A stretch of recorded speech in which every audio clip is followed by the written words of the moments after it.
Willkommen zu einem neuen Video auf meinem Kanal. Heute geht es mal wieder um KISS und zwar gibt es zwei neue Booklet-Vinyl-Varianten oder Vinylbücher, wie auch immer man das nennen möchte.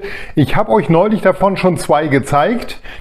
Hab da schon gesagt, ich würde mich mega freuen, wenn noch mehr rauskommen würden. Und siehe da, es gibt zwei weitere. Kamen beide gleichzeitig raus.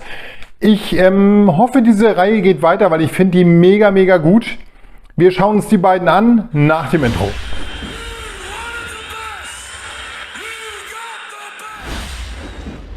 Wie bei den anderen beiden Büchern haben wir hier wieder einen Umschlag. KISS Collectible 7-Inch und DVD. Kann man hier öffnen, dann kommt das Ganze raus und wir haben hier eine DVD, dann steht Deluxe Edition drauf und wenn man das Ganze rausnimmt, sind da die Titel, die auf der DVD drauf sind. Das Ganze ist Homecoming Konzert New York 77. Hinten drauf sieht das so aus, ein bisschen an das Casablanca Label angelehnt.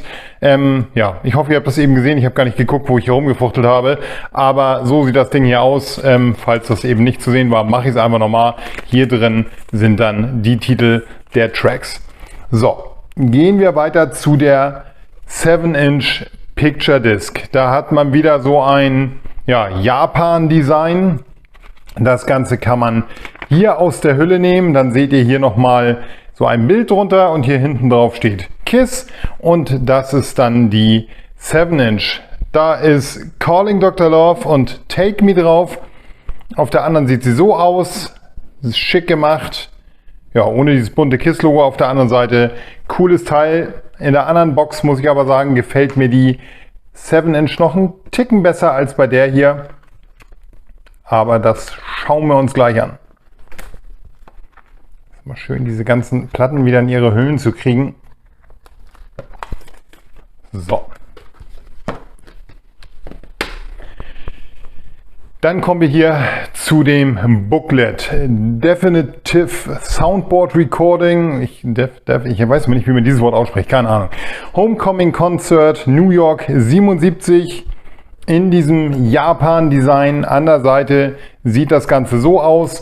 Und hinten drauf haben wir die Tracks, die auf dem Vinyl drauf sind. Das Ganze könnt ihr wieder öffnen. Dann habt ihr hier so eine dicke Pappe. Und in dieser dicken Pappe, ich zeige es mal so, könnt ihr das hier oben aufziehen. Da ist dann so eine Japan-Plastikhülle drin. Und da könnt ihr dann das Vinyl rausziehen. Ich habe mir Pink ausgewählt. Es gibt diese Bücher wieder in verschiedenen Farben. Allerdings ist mir das zu teuer, mir alle zu besorgen. Die Bücher sehen auch immer vom Cover her anders aus. Da ist sie. Ich habe gedacht, die ist richtig pink, aber die ist so pink-schwarz durchzogen. Ja, ich finde es ganz nett gemacht. Ist ganz schick. So ein Splatter-Vinyl hier und dann halt so in pink dreckig.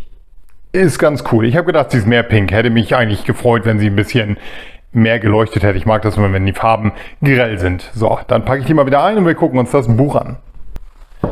Das Ganze kommt natürlich im Doppelvinyl. Also ihr habt hier hinten nochmal eine pinke Scheibe drin, die ihr dann rausziehen könnt. Gehen wir über zum Glanzstück des Ganzen und das ist das Buch. Da seht ihr cool auf dieser Schwarz-Weiß-Seite so ein angedeutetes KISS-Logo. Und hier ein sehr geniales Rock'n'Roll-Over-Bild, gefolgt von natürlich wieder mega coolen Live-Bildern. Ich blätter das jetzt einmal durch, das werde ich auch gleich mit dem zweiten Buch so machen. Gehe jetzt hier nicht auf jedes Bild ein, aber ihr seht schon, es sind wieder viele tolle Live-Fotos in diesem Booklet. Ein absolutes Highlight. Alle ein bisschen verschwommen, die Fotos, leider nicht ganz so scharf, aber ist wahrscheinlich auch in der Zeit schwierig. Ich meine, die hatten noch kein iPhone. Da war es natürlich noch ein bisschen schwieriger, ein scharfes Foto hinzukriegen, wenn es denn kein super Fotograf damals war, der schon eine bessere Ausrüstung hatte. Hier sehr cool, so ein Fotoshoot mit diesem gelben Hintergrund. Wirklich ein tolles Buch. Auch hier cooles Live-Bild. Gene, mein Blutspucken. Hier das Bild von Peter ist großartig. Das ist dann auch ein bisschen schärfer. Sieht richtig cool aus. Dann haben wir hier Paul. Cooles Bild von Jean in Schwarz-Weiß. Dann hier Ace, da ist leider ein kleiner Knick in der Seite. Hier nochmal Ace. Dann Paul mit einem großen Gummiball. Hier ein cooles Bild von Paul, einmal live. Und dann hier hinten nochmal ein Shooting vor diesem gelben Hintergrund. Das ist das erste Teil und dann würde ich sagen, gehen wir über zum zweiten. So, bevor ich euch zeige, wie das Cover von der Buchbox aussieht, haben wir wieder diesen schwarzen Umschlag. Hier habe ich leider, Schande über mein Haupt, leider das Ding aus Versehen fallen lassen beim Transport. Und ja, es ist mir weggerutscht und hat auf die Kante gefallen und dann ist ein Knick in der Pappe. Mich ärgert sowas immer, da könnte ich mich immer selber den ganzen Tag schlagen, aber tja, wenn man so doof ist, muss man damit leben. So, Destroys Anaheim, da haben wir die Songs, das ist wieder die DVD und hier die wirklich sehr, sehr coole 7-Inch Picture Disc, Flaming Use und wir haben da noch, ich kann es jetzt gar nicht erkennen, ich hoffe, wir sehen es auf der anderen Seite. Wir haben da noch Flaming Use. Flaming Use. Ich habe keine Ahnung, ob jetzt auf beiden Seiten Flaming Use drauf ist. Aber es sieht fast so aus, weil ich sehe hier keinen anderen Titel. Hier steht auch nichts, auch nur Flaming Use. Anscheinend auf beiden Seiten. Cool wäre, wenn auf der einen Seite ein Instrumental wäre und auf der anderen mit Gesang. Aber das ist die 7-Inch, sehr, sehr nice. Nice. Und dann kommen wir zum Glanzstück des Ganzen, dieser Destroyer angelehnten KISS Destroys Anaheim. Sehr, sehr cool gemacht. Schönes Motiv. So sieht es an der Seite aus und so sieht es von hinten aus. Richtig geniales Teil. Leider habe ich ein bisschen angeschlagene Ecken, kam aber so schon geliefert, da bin ich nicht schuld dran. Dann haben wir wieder das Vinyl, das gucken wir uns natürlich an. Da kommen nämlich 2 Scheiben im super schönen, auch leicht schwarz, minimal durchzogenen, transparent gelb. Das habe ich mir ausgesucht, weil ich einfach das Cover mit der gelben japanischen Banderole schicker fand als mit irgendwelchen anderen Farben. Ich finde, das passte am besten irgendwie zu diesem Destroyer-Bild. Deswegen habe ich mich dafür entschieden. Auf der anderen Seite natürlich die zweite Vinyl wieder. Und das hier, wie gesagt, ist das, was ich meine. Es passte irgendwie am besten zum Gesamtbild. Deswegen habe ich mich einfach für diese Version entschieden. So, schauen wir einmal rein. Das Ganze sieht so aus. Da haben wir diesmal richtig coole Bilder. Ich finde auch das Bild hier cool. Mit diesem großen, Atompilz ist es glaube ich auch nicht, aber geht ein bisschen in die Richtung. Das sieht krass aus, das Bild. Dann haben wir hier Paul.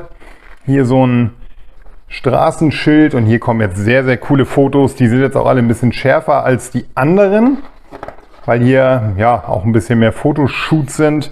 Das Jean-Foto sieht sehr, sehr cool aus.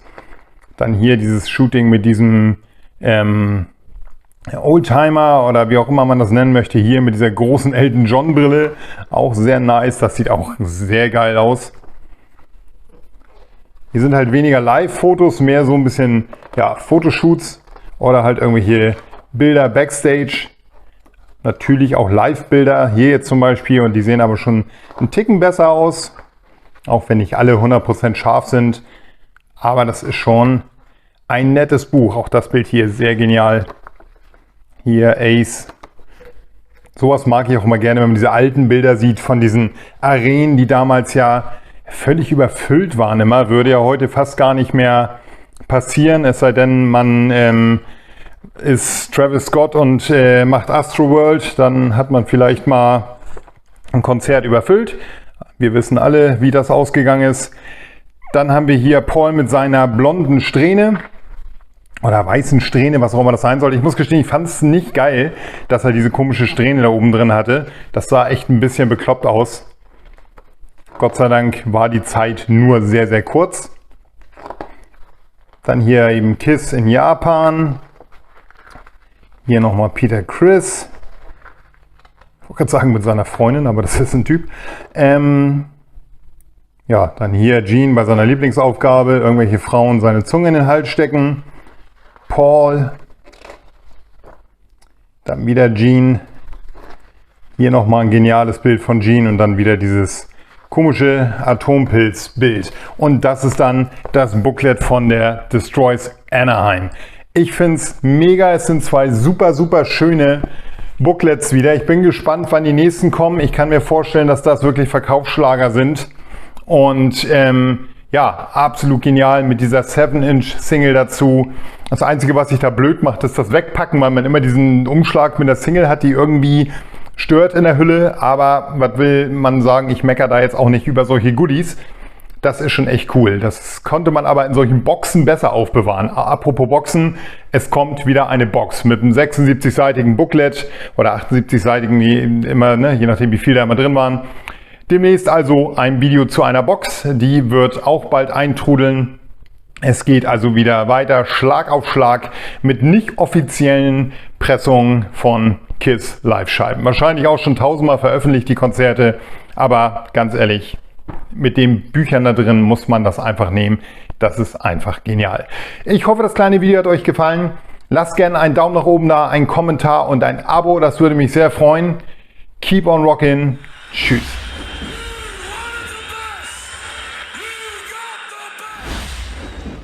So, und für alle, die dran geblieben sind, hier noch ein kleines Goodie. Ihr fandet ja neulich meine 3D-Druckgeschichte ganz genial. Das hier habe ich jetzt gedruckt, ein farbiges KISS-Logo. Ich habe das jetzt mal mit mehreren Farben gemacht. Leider ist da noch so ein bisschen Einschlüsse drin. Ich muss noch mal gucken, wie ich die rauskriege. Da hat das Filament irgendwie ein bisschen gemischt. Aber sowas kann man dann mit so einem 3D-Drucker machen. Ich finde es mega genial. Das sieht wirklich gut aus.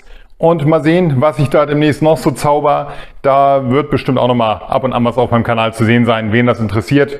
Also, wer dran geblieben ist, hat das jetzt hier noch zu Gesicht bekommen. Ich finde es richtig cool. Das sieht schon irgendwie nice aus. Nice.